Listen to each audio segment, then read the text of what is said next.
1000 आएंगी, लेकिन वो मंजर बड़ा खूबसूरत होगा जब कामयाबी शोर मचाएगी। जी हाँ, ये जिंदगी है, यहाँ सुख आते हैं तो दुख भी आते हैं, लेकिन हम उन परेशानियों का, उन दिक्कतों का सामना कैसे करते हैं, वही हमें जीत की ओर ले जाता है। और यकीन मानिए कि तब जब हम जीत पर पहुंचते हैं तो वो कामयाबी का शोर ना सिर्फ दुनिया को सुनाई देता है, बल्कि दिल को भी एक सुकून देता है।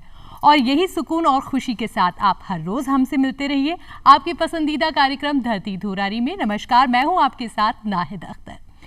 और दोस्तों, जिस तरीके से आज हमने शुरुआत की है कार्यक्रम की कि मुश्किलें सभी के जीवन में आती है, लेकिन आप उस मुश्किलों से कैसे पार पाते हैं। वो कहते हैं ना कि अगर आप डर गए तो हार गए और लड़ गए तो जीत गए। तो आज जो शख्सियत हमारे साथ मौजूद है वो एक ऐसी ही शख्सियत है जिन्होंने अपने जीवन में आई परेशानियों से डर या हार नहीं माना।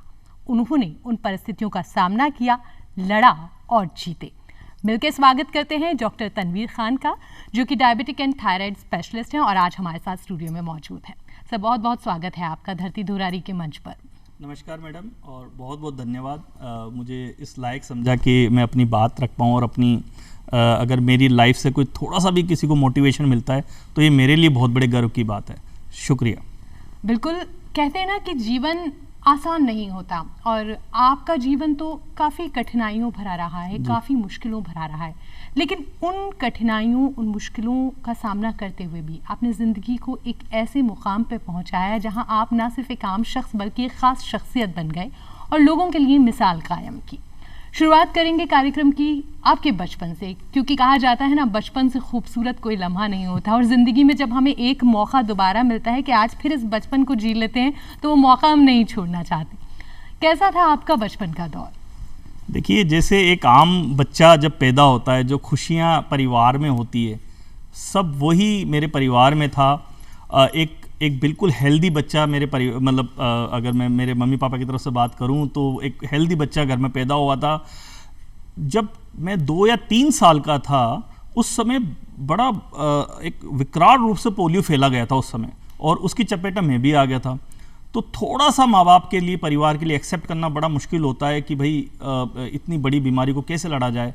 तो परेशान भी थे, और लेकिन उन्होंने हार नहीं मानी। उन्होंने जहाँ जहाँ पॉसिबल हो सका वहाँ से इलाज लिया।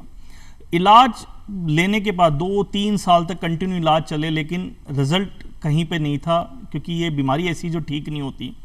अच्छी बात एक थी मेरे मम्मी पापा की कि उन्होंने इस चीज़ को एक्सेप्ट कर लिया समय रहते, क्योंकि जब आप चीज़ों को एक्सेप्ट कर लेते हो तो आप अपनी लाइफ को आगे बढ़ा देते हो, और अगर एक्सेप्ट नहीं करते हो तो आप वहीं ठहरे रह जाते हो। बेशक। तो वो ठहराव नहीं लाए, वो उन्होंने गति उन्होंने टूटने नहीं दी मेरे लाइफ की। तो वो चीज़ फिर उन्होंने क्या किया, मुझे उसी तरह से पाला जैसे और बच्चों को, सामान्य बच्चों को पाला जाता है। तो उसका फ़ायदा ये हुआ कि मेरे अंदर एक कॉन्फिडेंट बिल्ड हुआ। उस कॉन्फिडेंस की वजह से आज मैं आपके सामने बैठा हूँ। बिल्कुल, और वो बहुत ज़रूरी भी है, क्योंकि कहते हैं ना, जब तक कि सेल्फ कॉन्फिडेंस नहीं होता इंसान कामयाबी की ओर नहीं पहुंच पाता। लेकिन जहाँ तक हम आपको जानते हैं, आज आप एक नामी शख्सियत हैं, एक फेमस डॉक्टर हैं, लेकिन वो बचपन का दौर था जब पढ़ाई से बड़ा जी चुराते थे और पढ़ने का बिल्कुल शौक़ नहीं था। तो वो शौक़ कैसे पैदा हुआ? ये सवाल मेरे दिल के बहुत करीब है, क्योंकि मैं कभी कभी मेरे बच्चों को भी कहानी सुनाता हूँ। थोड़ी सी अच्छी कहानी, मोटिवेशनल भी लगती कई बार। मैं बहुत समय तक मैं पढ़ता नहीं था। अच्छा। और बहुत लंबे समय तक, मतलब 1-2 साल नहीं, मतलब मैं शायद आई थिंक मैं 9-10 साल का था, तब तक मैंने पढ़ाई शुरू नहीं करी थी। और मेरे अम्मी अब्बा ने बहुत कोशिश करी, एक से बढ़कर एक टीचर लगाए, सब किया, लेकिन मैं कोई भी टीचर महीना 2 महीने से ज़्यादा टिकता नहीं था। और वो वाला था। लेकिन हाँ, पापा ने एक बात जरूर कही थी एक समय कि देख बेटा, एक चीज़ हमेशा ध्यान रखना, आप मजदूरी नहीं कर सकते, बिल्कुल, बिकॉज ऑफ फिजिकली चैलेंजेस। तो आपको कुछ अपने लिए अच्छा सोचना ही पड़ेगा, आपके पास रास्ता नहीं है। तो वो चीज़ क्लिक करने में टाइम लग गया बस। लेकिन जब क्लिक किया तब मैंने मेरे फादर से बात की कि पापा मुझे अब पढ़ना है। तब पापा के सामने एक नई समस्या खड़ी हो गई कि भैया ये ओवर एज हो चुका है। अगर मैं पहली कक्षा में पढ़ाता हूँ, क्योंकि उस समय फर्स्ट से शुरू होता था, अगर पहली कक्षा में पढ़ाता हूँ तो ये मतलब बहुत बड़ा है उस हिसाब से। तो मैंने कुछ महीने घर पे रह के तैयारी करी। फिर एक स्कूल के अंदर मेरा एक एग्ज़ाम हुआ, जहाँ पे उन्होंने ये पाया कि हाँ, हम 5th क्लास में इनको डाइट ले सकते हैं। तो वो एक मेरा एक पहला टर्निंग पॉइंट था मेरे लाइफ का। लेकिन हाँ, क्योंकि मेरे लिए आना जाना ये हर चीज़ मेरे लिए चैलेंजेस थी। कैलिपर मैंने आज पहने हैं, पहले मैं नहीं पहन पाता था। तो मेरे क्योंकि इसको भी प्रैक्टिस करनी पड़ती है, एक छोटा बच्चे के लिए थोड़ा सा टफ हो जाता है चीज़ें, तो मैं नहीं कर पाया। तो मुझे मेरी प्रारंभिक शिक्षा जो मुझे घर पे ही करनी पड़ी, एक टीचर मुझे पढ़ाने आते थे, देन मैंने खूब उनके साथ अच्छे से पढ़ाई की। एग्ज़ाम देने मुझे ज़रूर स्कूल जाना पड़ता था। और जब 10th की बात करूं मैं, 10th में ये था कि मैंने सब कुछ बंद कर दिया था। मेरे पास कोई ना टीचर था ना स्कूल था, तो मैंने घर रह के पढ़ाई करी थी पूरी। अरे वाह। और पास हो गया। और आप यकीन माने, जब 10th पास होने के बाद अब एक नया चैलेंज खड़ा हो रहा था, क्योंकि मुझे साइंस लेना था। अब साइंस के अंदर इशू ये था कि आपको प्रैक्टिकल भी करने होते, तो रेगुलर स्कूल जाना पड़ता है। तब मैंने फर्स्ट टाइम कैलिपर पहने थे, क्योंकि बाहर निकलने के लिए। अच्छा, स्कूलों का चयन भी मेरे लिए ऐसा था कि ग्राउंड पे होना चाहिए सारा, क्योंकि मैं चढ़ नहीं पाता था सीढ़ियाँ। तो मेरे लिए हर छोटी छोटी बात मेरे लिए बहुत बड़ी होती थी। और ये कैलिपर आज ऐसे हैं, उस समय कैलिपर कमर तक होते थे, तो आपको पैंट के ऊपर पहनना होता था। आप रोबोटिक एक जो चाल होती वो था। तो और उनका एक इशू ये था कि वो आए दिन टूटते थे। तो हर चीज़ मेरे लिए इतना टफ हो गया था। इवन जब मैं प्रैक्टिकल करने गया, तो मेरी जो केमिस्ट्री की टीचर थे, उन्होंने कहा कि बेटा तुम खड़े कैसे होगे, प्रैक्टिकल कैसे करोगे? मतलब मैं प्रैक्टिस करूंगा, आप मुझे बस मौका दीजिए। देन मैंने घर पे खूब प्रैक्टिस करके, देन मैंने अपने आप को खड़ा रखना सिखाया, किसी एक टच करके सहारे के साथ। तब वो सारी चीज़ें एक चीज़ को मैं मतलब चैलेंज आते गए, उस पर काम करता गया। तो इस तरह से प्रारंभिक शिक्षा तो इस तरह से कंप्लीट करी मैंने। यहाँ एक बात जानना चाहूँगी, ऐसी परिस्थितियों में आम इंसान शायद सब कुछ होने के बाद भी कहीं ना कहीं निराश हो जाता है, या निराशा उसे घेर लेती है कि मैं नहीं कर सकता। कभी ऐसा मन में आया, कभी निराश हुए, क्योंकि बहुत कठिन रहा होगा वो दौर जब आपको ये सारी चुनौतियों का सामना करना पड़ा। आपने एक देर से अपना स्कूल ज्वाइन किया, पढ़ाई शुरू की, कभी निराश हुए? और निराश हुए तो उस निराशा को दूर करने के लिए आप क्या करते थे? एक बार नहीं, कई बार निराश हुआ, बेशक, और बहुत बार। मैं आपको जैसे बता रहा हूँ, जब केमिस्ट्री की टीचर ने जब कहा कि भैया प्रैक्टिकल कैसे करोगे, तो पहला निराश तो वहीं हुआ था। और मुझे भी लग रहा था हाँ मैं कैसे करूँगा, जब मैं बिना सारे के खड़ा ही नहीं हो सकता। तो मैंने उस निराशा को, ठीक है आप थोड़ा सा देखिए क्या होता है, जब आप निराश होते हो ना, तो आपके पास दो रास्ते होते हैं, या तो सब छोड़ दो या फिर उस पर वर्क करो। तो मैंने वर्क करना ज़्यादा उचित समझा, तो मैंने उसके ऊपर काम किया। और एंड ऑफ द डे हुआ ये कि मैंने सीख गया, हर चीज़ मैंने सीखा, खड़ा होना सीखा, बिना सहारे के मैंने काम करना सीखा। तो ये, इसके अलावा जब मैं एक बार हॉस्टल का बताता हूँ मैम, हुआ क्या है कि हॉस्टल में मेरे लिए सबसे बड़ा चैलेंज था कि कॉमन टॉयलेट्स होते हैं। हाँ। अब कॉमन टॉयलेट्स के लिए मैं कैलिपर्स में नहीं जा सकता था, तो है ना। तो मेरे लिए होता था कि आप छोटी मतलब आप नित्य कर्म कैसे करोगे वहाँ जाके। तो ये मेरे लिए बहुत बड़ा चैलेंज था। और शायद इस चैलेंज की वजह से मैं हो सकता था कि मैं मेरा MBBS भी छोड़ के आने वाला था एक बार। तो मेरे लिए इतना बड़ा चैलेंज था ये। लेकिन एक सडनली वही कहते हैं ना, एक हर चीज़ का क्लिक आता है। एक बार ऐसे हुआ कि एक इमरजेंसी हुई और मुझे टॉयलेट जाना पड़ा विद द कैलिपर्स, क्योंकि वो मेरे पास, मैं बाहर था। और मैंने देखा कि मैं वो काम कर पाया। अब ये बहुत छोटी सी बात है, आपको लग रहा होगा इतनी सी बात को, लेकिन वो मेरे लिए गेम चेंजर था। हाँ। उसने मुझे वहाँ सर्वाइव करना सिखा दिया इतनी सी बात में। तो ये छोटी छोटी बातें जो आपके लिए बहुत मामूली सी हो सकती है, मेरे लिए ये गेम चेंजर थी सब बातें। सही बात है। और कहा जाता है ना कि जब ऊपर वाला आपको मुश्किलें देता है, यानी वो ताला होता है, तो उन मुश्किलों को आसान करने की चाबी भी होती है। अब ये आप पर निर्भर है कि आप उस ताले को खोलते हैं या दरवाज़ा बंद समझ के किस्मत का और निकल जाते हैं। और आपने उस कोशिश को कामयाबी तक पहुंचाया। यहाँ ये जानना चाहूँगी, क्या साइंस लेने का मकसद MBBS करके डॉक्टर बनना ही था? और डॉक्टर बनने की वजह क्या थी, क्या सोचा था आपने? देखो, ये तो था कि डॉक्टर बनना है, और ये मैंने 10th में ही सोच लिया था। अच्छा। अब चैलेंज ये था कि डॉक्टर बनेंगे तो कैसे आगे बढ़ेंगे, क्योंकि बिकॉज ऑफ हैंडीकैप के आपको फिजिकल चैलेंज होने की वजह से आपको बहुत सारे इश्यूज होते हैं। और जो वजह थी, वजह बड़ा सिंपल सा था कि फादर एक बात बोलते थे कि बेटा कुछ ऐसा काम करो जो समाज को कुछ दे पाओ। बहुत अच्छी। तो मेरे लिए एक सबसे नोवल जो प्रोफेशन था वो यही था, जहाँ पे मैं लोगों को कुछ दे सकूँ, मैं मेरे एक्सपीरियंस दे सकूँ, मेरे टच दे सकूँ। कोई निराश हो तो उसके कंधे पे हाथ रख के बोल दूँ कि भैया मैं तेरे साथ हूँ, टेंशन मत ले। वो चीज़ सिर्फ इस लाइन के अंदर ही हम कर सकते थे। तो मेरे लिए एक सबसे बड़ा उद्देश्य ये था इस यहाँ डॉक्टर बनने का। तभी कहा जाता है ना कि धरती के भगवान जो हैं वो डॉक्टर हैं। यही वजह है, क्योंकि अगर आप ऐसा प्रोफेशन चुनते हैं जहाँ कहीं ना कहीं लोगों को ज़िंदगी दे रहे हैं, तो वो बहुत अनमोल प्रोफेशन होता है। आपने विदेश जाके अपनी MBBS की पढ़ाई की। आसान नहीं होगा आपके लिए भी, आपके पेरेंट्स के लिए भी। इस परिस्थिति में आपको वहाँ भेजना सबसे पहले आपके पेरेंट्स के लिए जानना चाहेंगे, कितना टफ था? बहुत ज़्यादा। मेरी मदर तो कई सालों तक एक्सेप्ट भी नहीं कर पाई थी। अच्छा। कि वो कर क्या रहा होगा, कैसे, क्योंकि वहाँ पे क्या था इशू कि आपके मेस नहीं होते थे तो आपको खाना खुद बनाना होता था। ओके। तो मैं मेरे जो रूम का कुक था। अच्छा। परमानेंट कुक था मैं तो। लेकिन क्या है, इन सब में मेरी मदर का बहुत बड़ा हाथ रहा। उन्होंने मुझे हर चीज़, जब मैं बच्चा था तो मुझसे करवाती थी सारे काम, मुझसे खाना ही बनवाती थी बहुत बार। वो बोलती थी पता नहीं कब जरूरत पड़ जाए, मेरे कपड़े बोलती थी खुद धो, है ना, अगर मुझे नहाना है तो पानी खुद गर्म करो, तो मुझसे कराती थी सारे काम। वो इसलिए कि ताकि वो हमेशा ही बोलती थी कुछ नहीं पता कि कब क्या आ जाए, तो हाँ। कम से कम तुम अपनी लाइफ को सरवाइव तो कर सको बिना किसी की हेल्प के। बहुत वो ट्रेनिंग मुझे बाहर रहने में बहुत मदद करी। लेकिन हाँ, मदर के लिए था कि बच्चा, भाई हर माँ बाप के लिए होता है कि बच्चा, क्योंकि आज की तरह नहीं है कि आपने वीडियो कॉल करके दिखा दिया मैं ऐसे हूँ। उस समय आप लेटर लिखते थे, 2 महीने बाद लेटर पहुंचता था, तो जब लेटर भी लिखते थे तो आंख में आंसू आ जाते थे लिखते लिखते, इतना याद आती थी, क्योंकि वो चैलेंजिंग तो था ही। हाँ, वो समय और आज की टेक्नोलॉजी में बहुत कुछ बहुत फर्क अंतर। है। अब जब उस समय को याद कर रहे हैं, और कॉलेज लाइफ हर इंसान के लिए बहुत खूबसूरत यादें छोड़कर जाता है, कुछ ऐसी यादें, कुछ ऐसे पल जो हमारे दर्शकों के साथ आप शेयर करना चाहेंगे कॉलेज लाइफ की? बिल्कुल बिल्कुल। एक थोड़ी सी दुख भरी लेकिन अच्छी है, और फिर उसके बाद अच्छी बातें बताएंगे कि मैं बाहर निकला कॉलेज के लिए, और इट वॉज हेवी स्नोफॉल। तो हुआ क्या, जो स्नोफॉल के पास फिसलन रहती है अच्छी खासी, और वो इतनी फिसलन थी कि मैं चल नहीं पा रहा था। तो वहाँ पे ट्राम तक जाना था, तो ट्राम का जो रास्ता था वो 100 मीटर का था, वो भी मैं पार नहीं कर पाया। तो मैं थक हार के बहुत मैंने कोशिश की, और 5-7 मिनट मतलब आधे घंटे की कोशिश के बाद जब नहीं हुआ तो मैं वापस मेरे रूम में आ गया। मैं इतना रोया मैं, और रोने का कारण ये था कि यार मैं तो इस कॉलेज ही नहीं जा सकता मैं तो। तब मैंने मेरी मदर को, इनको कहीं से भी कांटेक्ट करके फ़ोन किया, मैंने बोला ऐसी ऐसी बात है, मेरे को नहीं लगता मैं पढ़ पाऊंगा, तो मैं आ जाता हूँ। तो मेरी मदर थोड़ी सी स्ट्रिक्ट होके बोली कि बेटा देख, अब आए तो बन के आना, नहीं तो मत आना। बहुत खूब। तो वो थोड़े से उस समय और भी दुख हुआ कि यार मेरे माँ बाप भी मुझे नहीं समझ रहे, लेकिन नहीं, वो शब्द बहुत ज़रूरी थे मेरे लिए। फिर मैंने वहाँ पे चलना सीखा। मैंने कहा ना, हर चीज़ का सोल्यूशन निकालने की आदत डाली मैंने, तो वो चलना सीखा, और फिर मैं आराम से सर्वाइव कर पाया। तो ये एक ऐसी मोटिवेशनल चीज़ थी मेरे लिए भी, और जब मैं किसी को बताता हूँ तो उसके लिए भी। और यकीन मानिए, मैं पूरे बर्फ़ में एक बार भी नहीं गिरा।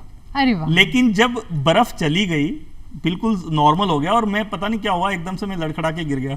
तो मेरे दोस्तों ने मुझे उठाया नहीं, मुझे आके डांटा, और कि पूरी बर्फ में तो तू गिरा नहीं और अब यहाँ पे गिरा। तो वो बड़ा एक बड़ा मेमोरेबल मोमेंट रहा होगा, जो शायद आज तक याद रहता वो सीन। और सबसे अच्छी बात कि आपने विदेश में अपनी पूरी शिक्षा ली, लेकिन आप वापस आए और अपनी जितनी भी शिक्षा वहाँ हासिल की उसको यहीं के पेशेंट्स के लिए, भारत के लिए कुछ कर रहे हैं। ये एक अच्छी बात है, क्योंकि वो हमारे दिल में देशभक्ति होना बेहद ज़रूरी है कि आप शिक्षा कहीं से भी लें, लेकिन वापस अपने देश के लिए आएँ और कुछ करें उसके लिए। तो जब आप यहाँ वापस आए, कैसा दौर था? क्या कुछ और चैलेंजेस का सामना करना पड़ा? आगे जब आपने MBBS कंप्लीट कर लिया, जब यहाँ प्रैक्टिस शुरू की, वो भी आपके लिए आसान नहीं होगा, मुश्किल ही हो। उन मुश्किलों से कैसे पार पाए?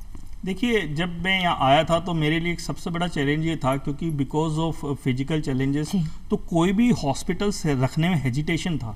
जी, मैं इंटरव्यू दे के आता था, बहुत सी जगह मैंने इंटरव्यू दिए, और यकीन मानिए थ्योरेटिकली मैं हमेशा पास होता था।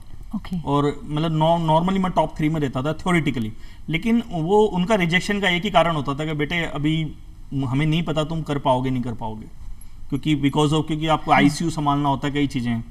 तो बहुत उस समय भी मैंने कहा ना, बहुत सारी मौके आए जब तो मैं एक बार छत पे बैठा था झूले पे, और पता नहीं बैठे बैठे आंख में से आंसू आ रहे थे कि मैं यार अब मुझे रखेगा ही नहीं कोई, तो मेरा पढ़ना बेकार हो गया।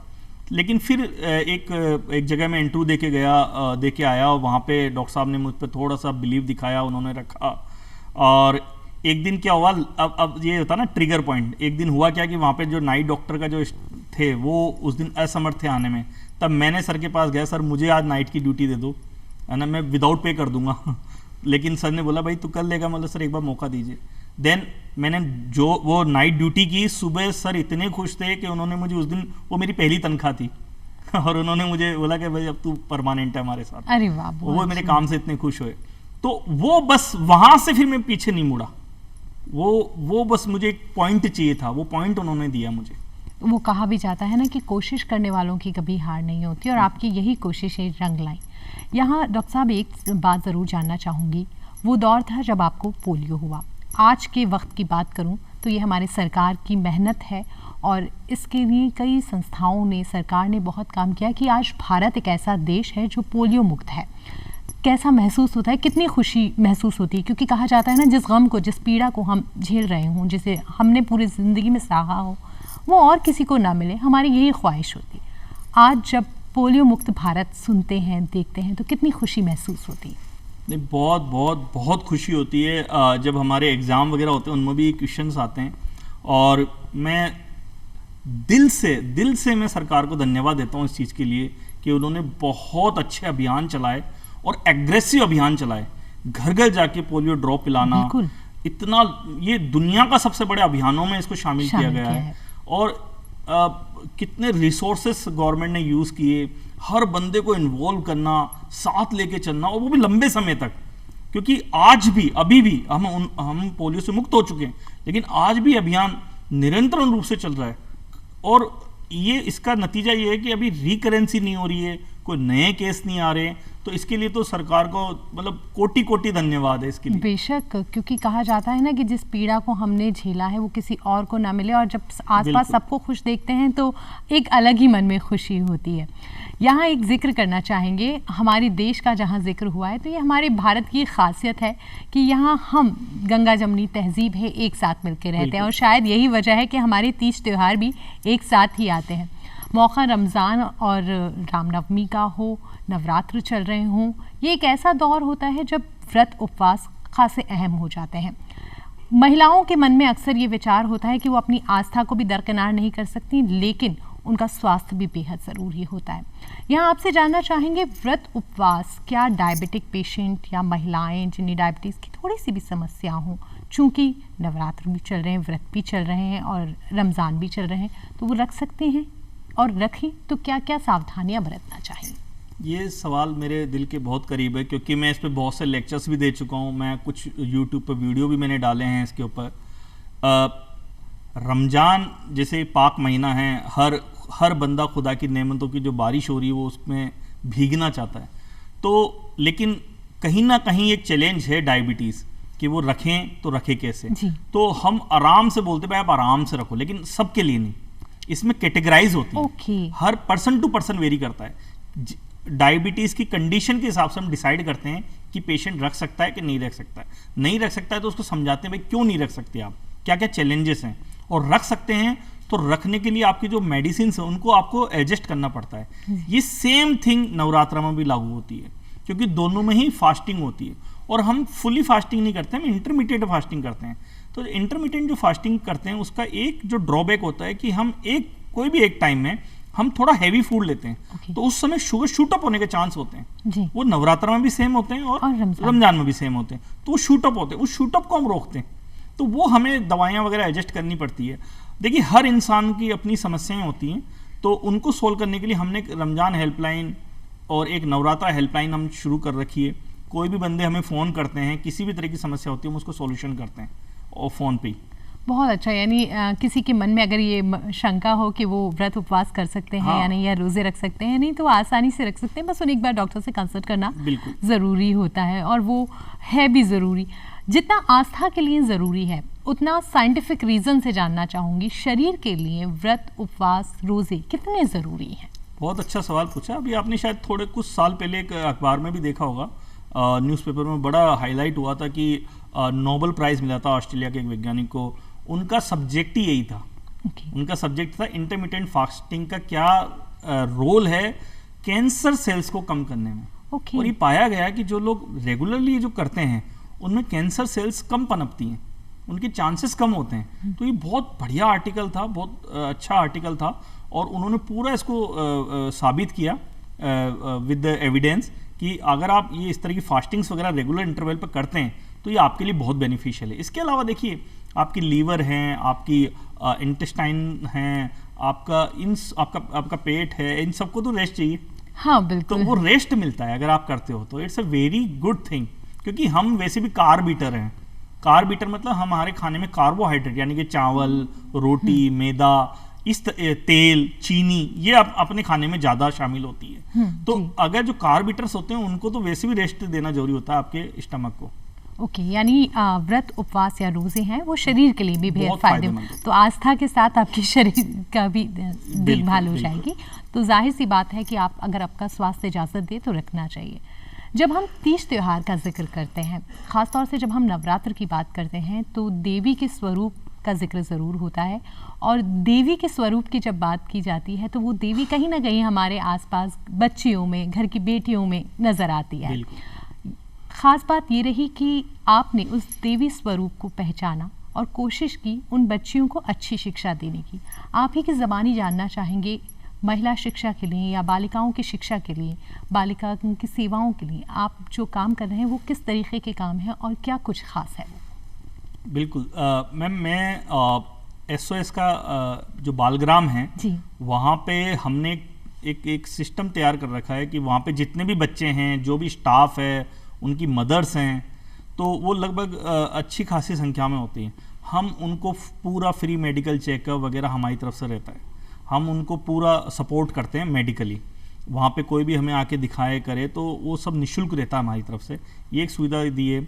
अगर हम बालिकाओं की बात करें, ठीक है, जहाँ भी मौका लगता है वहाँ हम लोग उनकी हेल्प करते हैं, फीस वगैरह में, हर चीज़ में, ऐसी बात नहीं है। इसके अलावा अगर मेरे परिवार की बात करूँ तो मैं हूँ, मेरी वाइफ, 2 बच्चे हैं। इसके अलावा तीसरी बच्ची और है, और वो मुझे अपने पिता बोलती है, मैं उसको मेरी बहन बोलता हूँ। उसका कारण है उसकी उम्र ज़्यादा है, तो मैं बड़ा ओड फील होता है कि भाई तो ये एक, लेकिन हाँ, मैं आपको एक चीज़ ज़रूर बताऊंगा। जब वो बच्ची मेरे पास आई थी, वो एक मेरी पेशेंट थी और वो SOS की थी, और उसको बहुत सारी मेडिकल चैलेंजेस थे, किडनी का एक इशू था।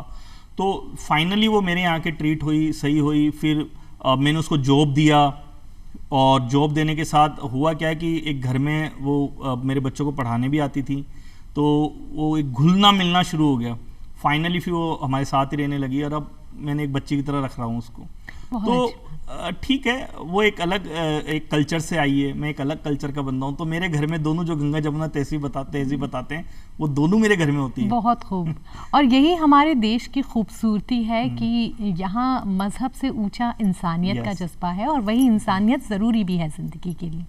बालिका शिक्षा कितनी ज़रूरी है आपकी नज़र में, होना चाहिए, और उसके लिए क्या कुछ प्रयास होने चाहिए जो आप कर रहे हैं? देखिए, जब एक आदमी जब एजुकेटेड होता है तो वो आदमी ही एजुकेटेड होता है। बिल्कुल। और जब एक महिला एजुकेटेड होती है तो पूरा परिवार एजुकेटेड होता है।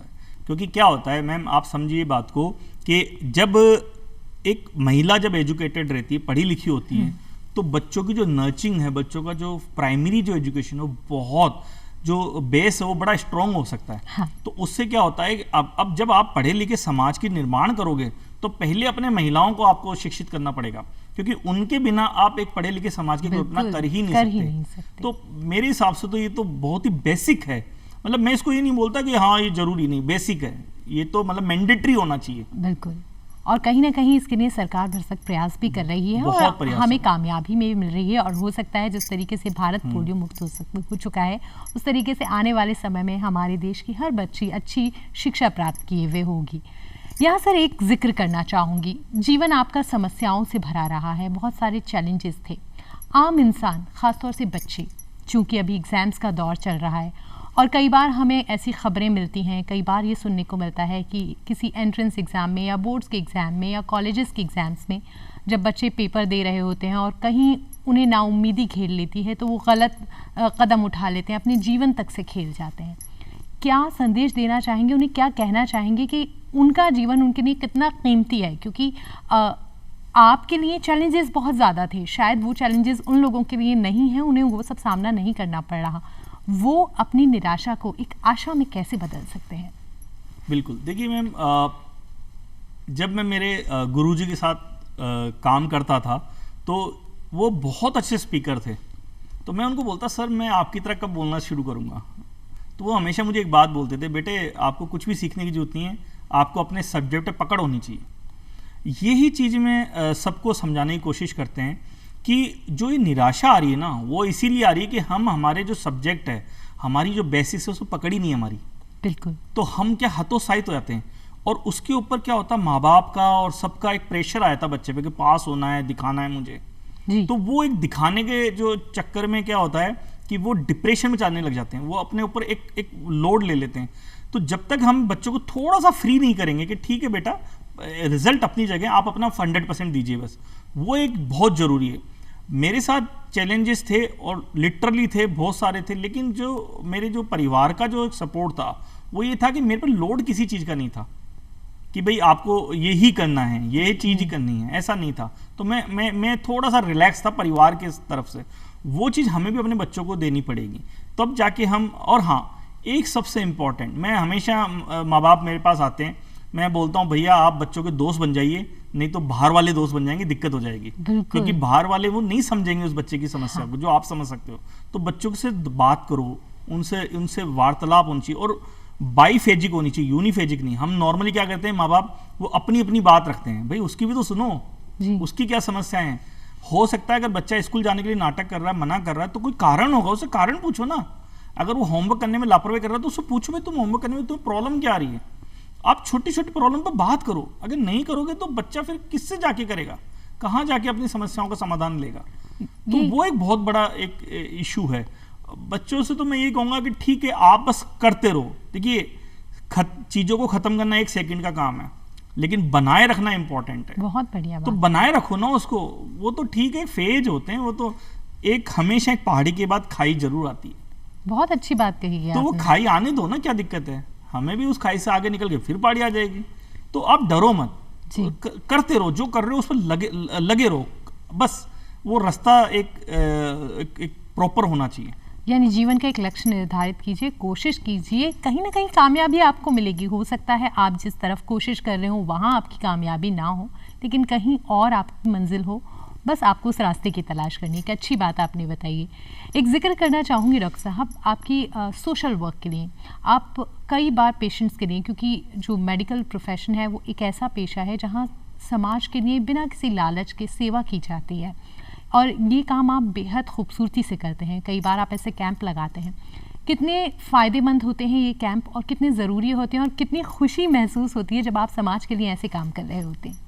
देखिए कैंप्स हम बहुत रेगुलर वे में लगाते हैं और जगह जगह लगाते हैं, और हमारा उद्देश्य ये रहता है कि हम हर जगह से डायबिटीज़ पेशेंट को पहचानें, ढूंढें। क्योंकि डायबिटीज़ आइसबर्ग बोलते हैं हम इसको। आइसबर्ग क्यों बोलते हैं कि जितना वो आपको ऊपर दिख रहा है उसका 3 गुना नीचे है। ओके। इट मीन्स कि समाज में आज भी इतने लोग हैं डायबिटिक जिनको पता ही नहीं कि उनको डायबिटीज़ है।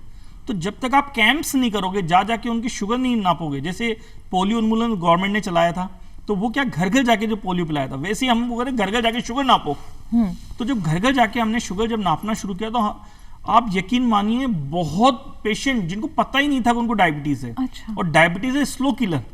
तो हमने उसको वो पहचाना, उनका ट्रीटमेंट शुरू किया, और अब ये देखिए लाइफ ही उनकी चेंज हो चुकी है।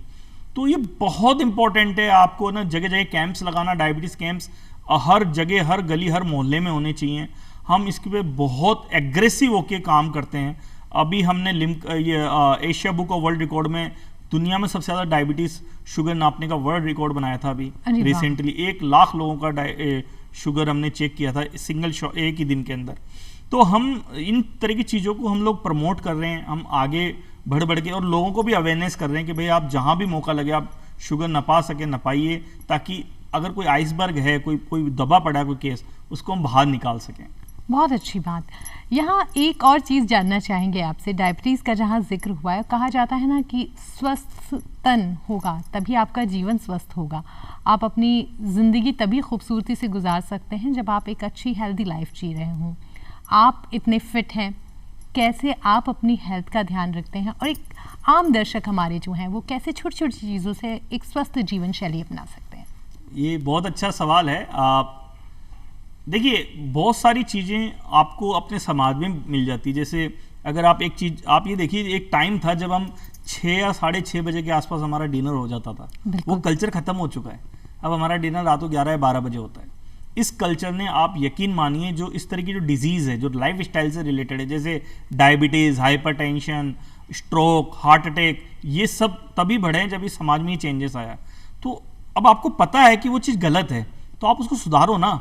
आप 6 या 7 के बीच में शिफ्ट हो, डिनर को शिफ्ट करो। एक वॉकिंग सेशन आपका अपने पास होना चाहिए। देखिए आप अपनी लाइफ में बहुत बिजी हैं, सब कुछ बढ़िया है, लेकिन अगर देखिए ऐसी लाइफ का कोई मतलब नहीं जो आप अपने लिए आधा या 1 घंटा नहीं निकाल सकते। बिल्कुल, वो आपको जरूर निकालना चाहिए, और उस आधे घंटे में आपको जो अच्छा लगता है वो एक्सरसाइज कीजिए। ऐसा नहीं कि वॉकिंग करना है, आपको जिम जाना जिम जाइए, वॉक करना वॉक कीजिए, योगा करना योगा कीजिए, और कुछ नहीं समझना है डांस कीजिए, अरे वाह, कुछ भी कीजिए, बस आपके बॉडी को मूवमेंट होना चाहिए, और वो भी एग्रेसिव मूवमेंट। आप ये देखिए आपकी लाइफ ही चेंज हो जाती है। और एक चीज़ और मैम, जब इस तरह की जब आप एक्टिविटी करते हैं तो आपके एक एनकेफेलिन सीक्रेट होता है ब्रेन के अंदर जो आपको खुशियां देता है जी। तो आप बेवजह खुश रहते हैं। बहुत अच्छी बात है, यानी थोड़ा समय अपनी शौक को भी देना चाहिए। बिल्कुल। यहाँ आपसे ये ज़रूर जानना चाहेंगे कि आपकी हॉबी क्या रहती है, जब आपको थोड़ा सा वक्त मिल जाता है तब आप क्या करना पसंद करते हैं? अरे वाह, देखिए अगर मैं घर पे हूँ तो मुझे सिंगिंग बहुत पसंद है, मुझे गाने सुनना। आवाज़ तो बहुत अच्छी नहीं लेकिन फिर भी गुनगुना लेते हैं। तो फिर ये मौका हम नहीं गंवाएंगे और आपसे कुछ ज़रूर कहेंगे और एक फरमाइश ज़रूर करेंगे कि आप कुछ गुनगुना के हमें सुनाएं। अरे वाह, चलिए मेरा एक फेवरेट सॉन्ग है जो मैं हमेशा ही कहीं भी पार्टी वार्टी होती है मैं यही गाता हूँ, क्योंकि मुझे और कोई गाने याद भी नहीं होते ज़्यादा जल्दी। बहुत ही प्यारा गाना है।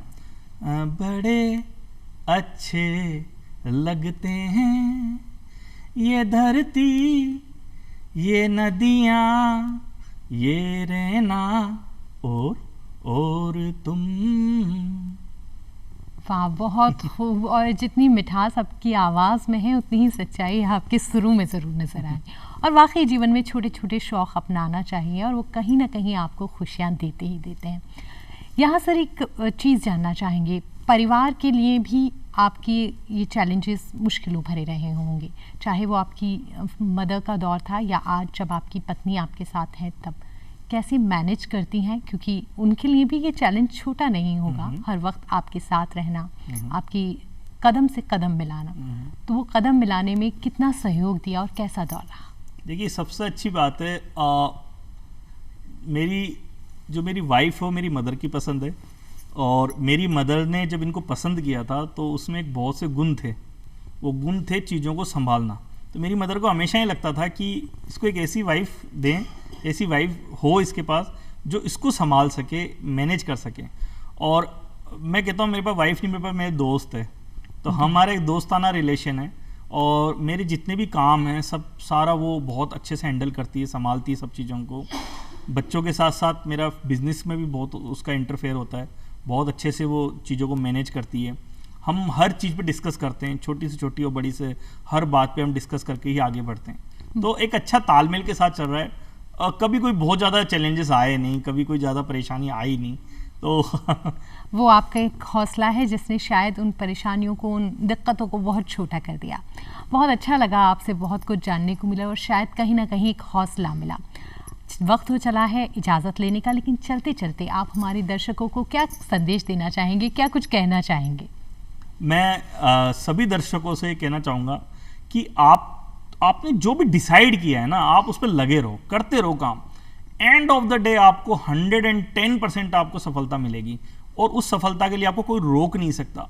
मैं छोटे से 2-3 उदाहरण दूंगा। मेरे लिए स्पीकर बनना एक बहुत बड़ा चैलेंज था, क्योंकि मैं थोड़ा सा इशू ये था कि भाई आप कैसे ट्रैवलिंग करोगे, सब चीज़ें थी। मैंने उनको चैलेंज को एक्सेप्ट किया और काम किया और करता रहा।